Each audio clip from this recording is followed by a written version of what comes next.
This is a true horrifying story of what Jahannam really is. Jahannam is hellfire. It is a place of eternal punishment. It is believed amongst all religions. In some religions, like Christianity, hell is a spiritual dimension, so it's only the souls that are tortured in hell. But that's not really the case. Hellfire is a physical place. It does exist. It is a world, just like any other world. It has valleys, mountains, and canyons. But it's not only a world.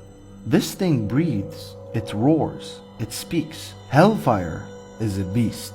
Hellfire eats sinners for a living. The more you feed it, the hungrier it gets. It is so big, it is chained by 70,000 chains, and on each chain, there are 70,000 angels pulling it. I'm talking about 4.9 billion angels. Do you know how big an angel can be based on Islamic narrations? An angel can tip over a country with the tip of one of its wings. Imagine the size of an angel. Now imagine 4.9 billion of them just struggling to hold down hellfire. Hell has 7 gates, and the guardian angel of hellfire is Malik. Malik is the only angel that never smiled. Let me tell you how terrifying this place is. In hellfire, there are clouds of acid. People that enter are given clothing made from fire. The temperature in there are millions of kelvins. Nothing compared to the sun. People in hellfire are privileged in size. God makes them so big. One of their tooth will be the size of Mountain Uhud. Why are they so big, you ask? So they burn slower. You will hear disturbing sounds of screams from people in there. They will beg for food and water, and they will be told to go down to the bottom of hell to find the tree of Zaqum. Zaqum is a fruit made in hellfire. It is so hot, one narration says if this fruit accidentally dropped on earth, it will burn down the whole globe. They will be given boiling water to drink. The water will be so hot, their faces would melt before they drink it. And if you decide not to drink nor eat, they will force feed you till you have a full stomach. Hellfire is also a place of ambush. There are other creatures in there that will attack you. I'll leave the rest for Mu'min Abu Mecca to explain. I'm not sure how other religions describe it, but in Islam, this is hellfire. And no one can sacrifice themselves for your sins.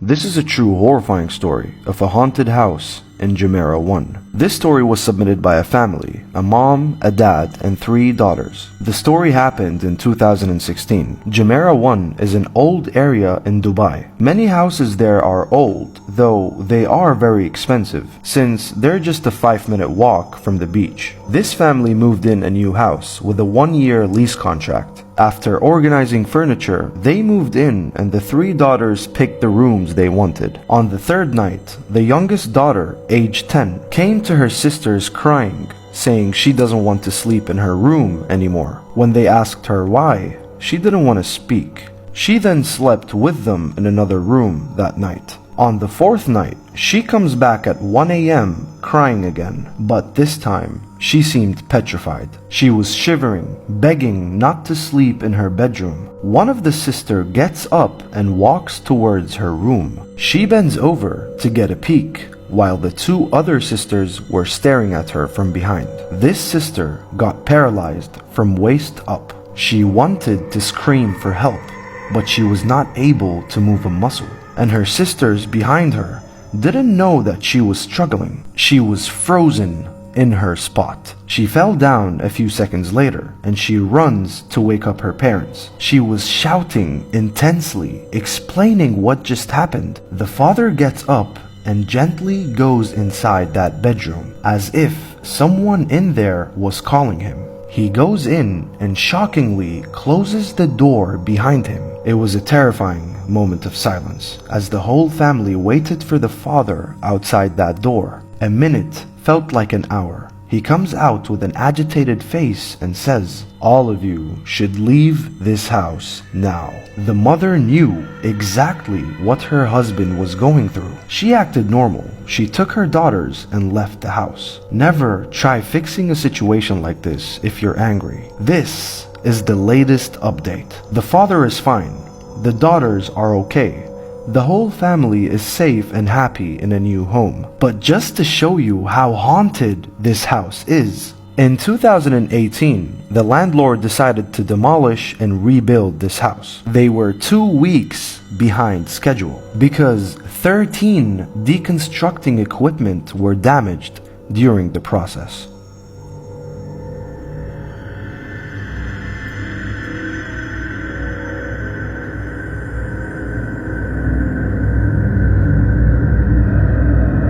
This is a true horrifying story of the moment you will see the angel of death. This is a moment that every human being that ever lived will see. This angel has been mentioned in all the sacred texts, including Sikhism. In Judaism, the name of this angel is Israel. However, in Islam, this angel's name has not been defined, even though many Muslims believe that it is Israel, though it is not the real name. Every religion describes this angel with minor differences, but generally, he is known to do one thing only. Angels are beautiful beings.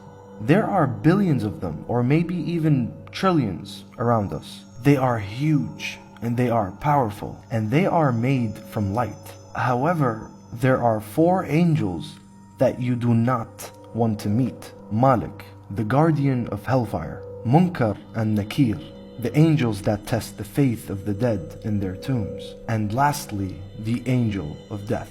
There is a narration that I'm not 100% sure about, but it says, the angel of death passes by and looks at every human being 5 times a day, waiting for their time to come. And you know these random shivers that you get? It is said to be that this was a moment that the angel of death has looked at you. I am not sure myself, but we can have Mu'min Abu Mecca to confirm if this is true or not. But what I can definitely confirm is this. This is what will happen the moment you see the angel of death. You will go through a sudden moment where time will be frozen. All your surroundings will no longer be your reality. Your brain will start releasing a chemical called DMT. Your eyes will start to unveil the real world. You will see the darkest being ever created approaching you. You will feel unexplainable pain, and you will start to see your soul leave your body. This is a moment billions of people have been through, and you will too. No human being is immortal. One day, in your lifetime, you will meet this angel.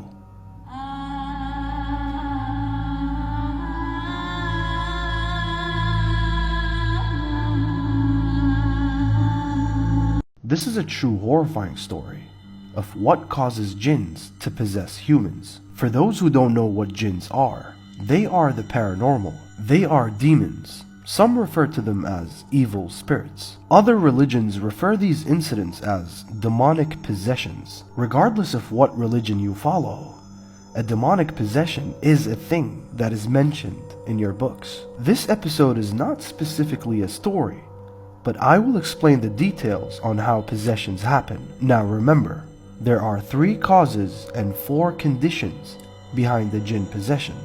These are the 3 causes. 1. Oppression, the rarest cause. A jinn will possess you for the simplest reason. He just doesn't like you. Number 2. Love, the ashiq jinn. A jinn can fall in love with a human and start possessing that person. There are reasons behind this. Maybe you spend a lot of time in your house undressed, thinking no one can see you. The jinn is actually staring at you, and some will even be attracted to you. Number 3.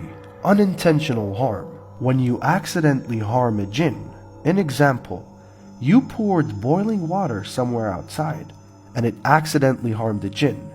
They will seek vengeance. Now these are the 3 causes. What about the conditions?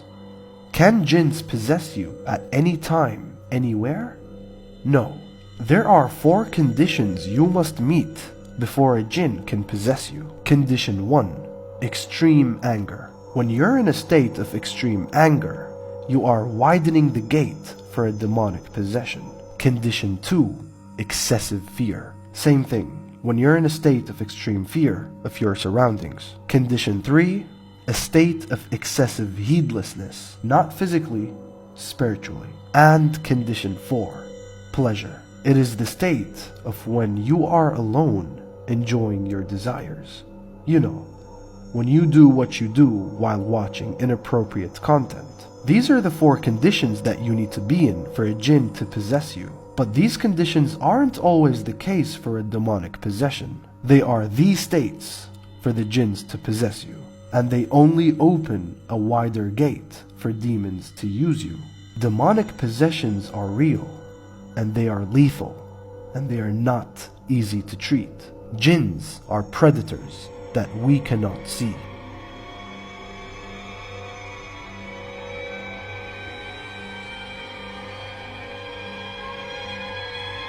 This is a true horrifying story of the faithful jinn. I've heard many stories similar to this one, and many people have encountered the same incident.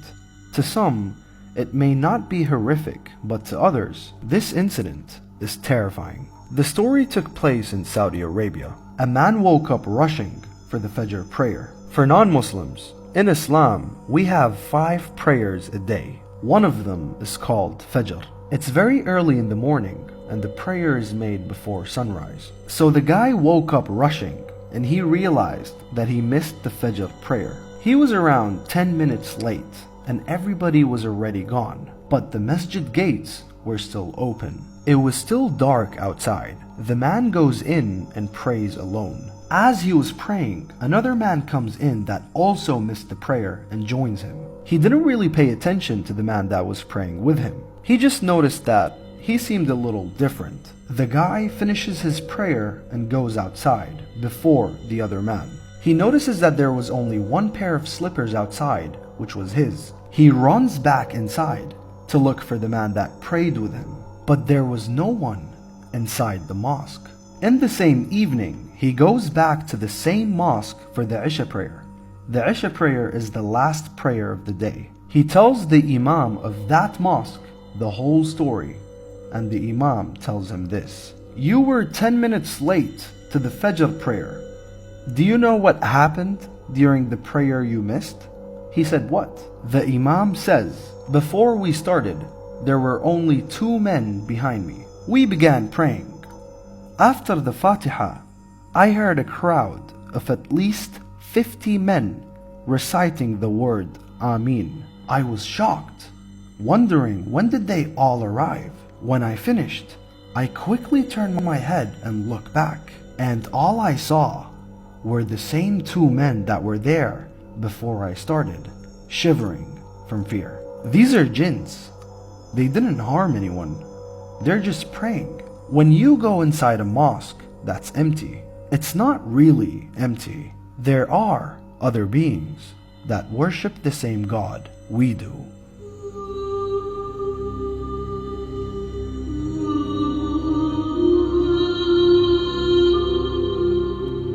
Check this out. I'm at the Jeddah airport in Saudi Arabia, and this is legit. I've literally never seen something like this in my life. This is what just to board your flight.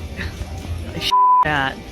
They have a male entrance and then they have a female entrance. Let's throw female privilege out the window and call it misogyny. This stand-up comedian, which I never heard about, made a claim against Saudi Arabia, accusing them for being misogynists because they had separate entrances for men and women. It's very strange to see this accusation, particularly knowing that this is a privilege for women. The reason women get their own lines in airports is because of the traditional morals and respect they have for women. There are 2 lines at airports: security checks and passport control. When people get checked through security, women get body checked by female officers behind a curtain. And passport control have female police officers specifically to face check Muslim women that wear niqab.